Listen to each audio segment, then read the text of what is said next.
क्योंकि ग्रेटर नोएडा में भी उस वक्त 3500 ही था। तो इस तरीके से तय हुआ। बहरहाल नया कानून आने के बाद परिस्थितियां बदल गई है और इस बात का ख्याल खासकर उन साथियों को करना। भैया थोड़ी देर रुक जाओगे, थोड़ी देर डिस्टर्बेंस हो रही है। उसमें खास बात उन साथियों को जरूर ध्यान में रखनी चाहिए जिन लोगों को अभी अपनी जमीनें बेचनी या जिन्होंने बेचने का इरादा बना लिया, उनको जरूर नए कानून का अध्ययन करना चाहिए। वो नहीं समझते तो आंदोलनकारी साथियों से वो समझ लें। सुनील फौजी जी को इसकी अच्छी समझ है, उनसे समझ लें। किसी अपने वकील साथी से समझ लें।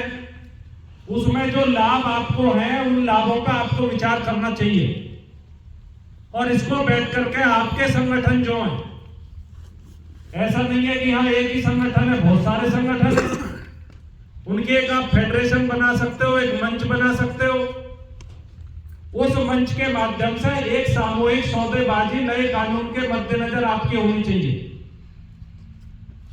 यानी कि क्या आपके मुआवजे होंगे, क्या आपके पुनर्वास होंगे, क्या आपके रोजगार होंगे, और सब खुला है आपके सामने। देश में दुनिया में बहुत उदाहरण ऐसे हैं। अब तो लैंड पूलिंग का भी है। डेवलपर के साथ आप एक एग्रीमेंट भी कर सकते हो कि इतने फ्लैट या इतने प्लाट, इतनी परसेंटेज आपकी, इतनी परसेंटेज हमारी। तमाम चीजें आपके सामने शामिल हैं। जिसमें आपको लाभ लगे उसको आपको चलना चाहिए। हाँ, एक बात मैं जरूर कहूंगा कि ये जो जिस तरीके से लाइसेंस यहाँ दिए जाते हैं, ये तरीका ही अपने आप में गलत है। और ये बात हम हमेशा से इस बात को कहते रहे हैं। मैं इस बात को, कुछ साथी नए होंगे, जो पुराने होंगे वो तो जानते हैं कि जब आप खेती की जमीन पे हो, खेती की जमीन पे हम सदियों से यह खेती करते हैं और जंगल की जमीन को खेती की जमीन बनाने का काम हमारे बुजुर्गों ने किया।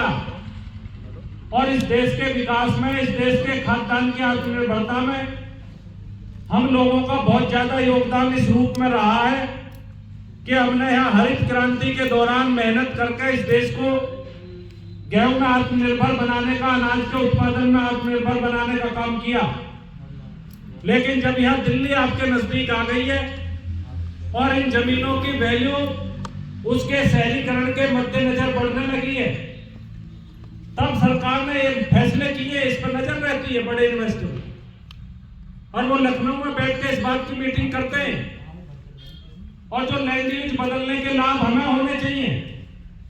हरियाणा में ये पॉलिसी है कि यदि कोई बिल्डर आएगा तो वो पहले ही जो है मास्टर प्लान में उस जगह को चिन्हित कर देते हैं कि आर जोन है, कॉमर्शियल जोन है, इंडस्ट्रियल जोन है।